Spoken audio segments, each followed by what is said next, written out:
Hi, I'm Carrie Larson. In Training Module 1, we covered why safe sanctuaries is needed, core definitions, and began discussing policy guidelines. All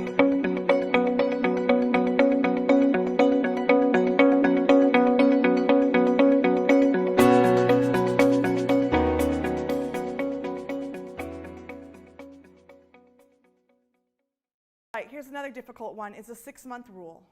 So let's say it's the beginning of the year and you have pleaded from the pulpit, we need help, right? And you have loads of people come to your door and say, yes, I'm willing to help.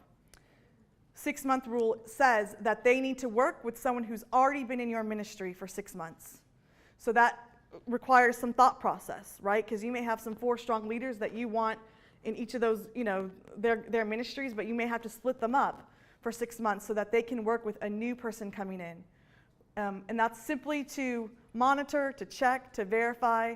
Once you do the background check and you've done reference checks, you have paper saying this is a good person, right? But you also want to visually see how they're responding to kids when kids are having a bad day, or when you have kids on the spectrum of autistic to autism and they're struggling, right? And so how does that volunteer respond to that? So that's why the 6-month rule is having someone work with a new person coming in for 6 months. Again, that's a difficult one for churches that have a smaller and smaller select people. I think, as you mentioned, a smaller and smaller select people to choose from. So it's really about planning long-term and kind of looking for that person who's going to role model, just appropriate conversations and those kinds of things. I think there's got to be a way to finesse that for somebody new coming into the church that wants to jump in and start volunteering right away, because we don't want to turn them off or scare them away by, them thinking, that we are, it's got to be a sensitive issue about the 6-month rule. There's got to be a good way to massage that. Correct. So, how to introduce a 6-month rule to your volunteers is really difficult, right? You don't trust me, like I'm a good person. So it's not about trust. It's just, here's our policy. You can always fall back to the policy, right? Like if you don't like my answer, here's our policy, right? And my job is to follow the policy. And so it may not be that they have to know that they have to do 6 months, but when you're planning people together, when you're pairing your 2 adults together, you're like, okay, I just background checked them, so I'm going to pair them with someone else who has already been cleared, they've been in our ministry for a couple years, those kinds of things. So it takes kind of like some planning on your end as leaders to make sure that that matches up, right? That's very much how it works by default almost anyway. I think when somebody new comes into a ministry, like if they're going to help with an event, there are more experienced people who are kind of showing them the ropes. And this is just making that part of the safe sanctuary effort. Right, yeah, exactly.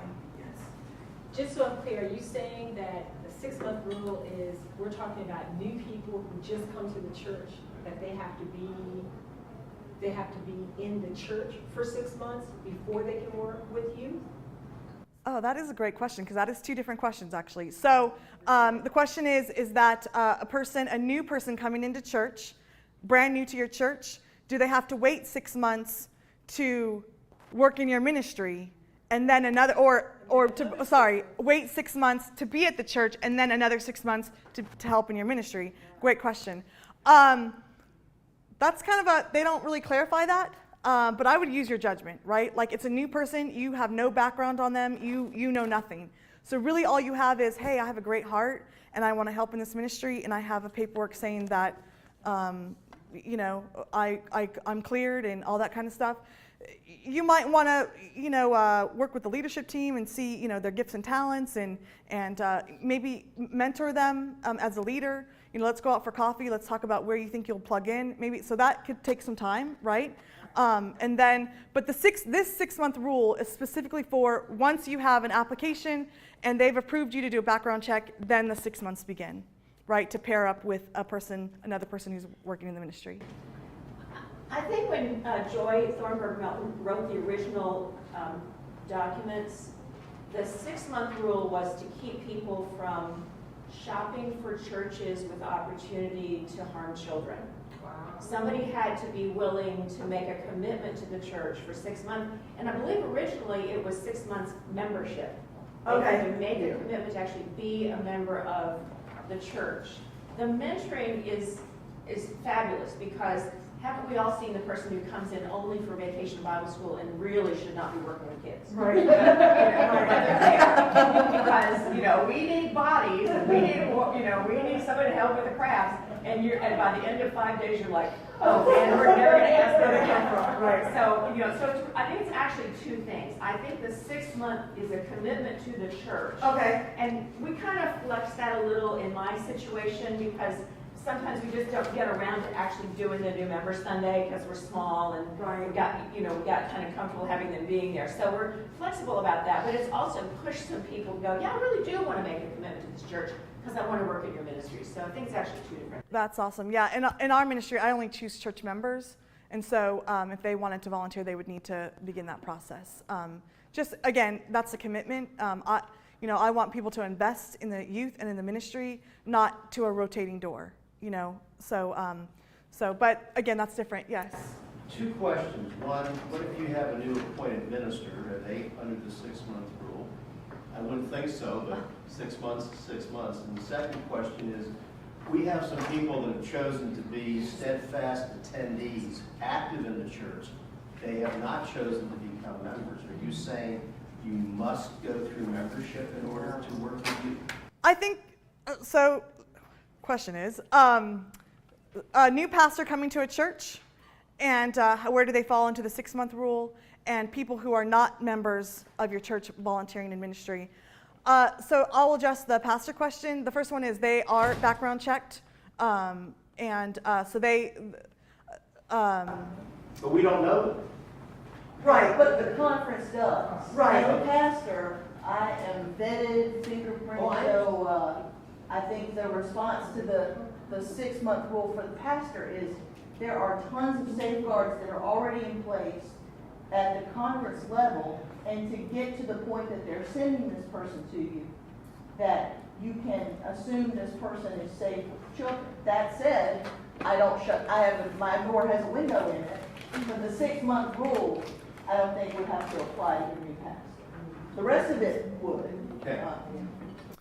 And your second question was about members who People are not members that are active in the church and have been there a year. Correct. So I would think that is that's your church policy, right? So if that's what you decide and they have been background checked in that process and they've been Safe Sanctuaries trained, then in that setting, that is your box of operation, right? So that's where you're saying this is and I would, when you write your policy, write that in.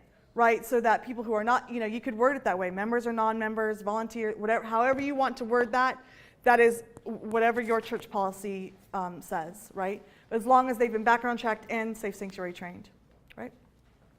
So we've talked a lot about people who are actively involved in ministries. So there are exceptions to the rule, and you'll find when you start diving into how to implement Safe Sanctuaries that there are some exceptions. And this kind of, I think you asked the question about a helper with a cleared volunteer and leadership. So this could be your church members or non-church members. With this, it's suggested that they have a non-child contact job. So that could be your Sunday school data person who enters in new names and new members. That's still part of the team, but doesn't have direct contact with children or youth. Right? It could be a parent who is working with youth, but they are finance and budget, and so they may have some interaction with collecting money, but they're not specifically, doing program. What is cleared volunteer and leadership? So cleared. So they have gone through training, but they so it's in parentheses because you might have started that process. You might want to.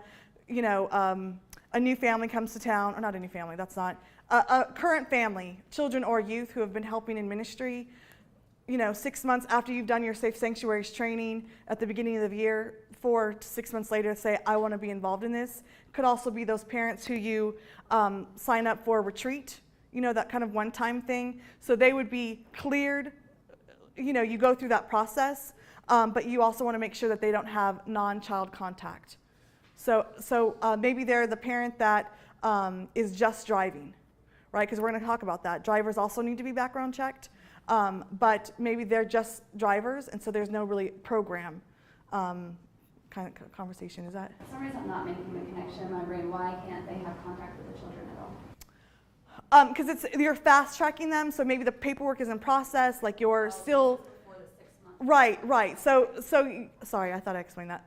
Yeah, you're fast tracking them. Like they've kind of come in after you've done a huge training, and so you kind of got to fast track them.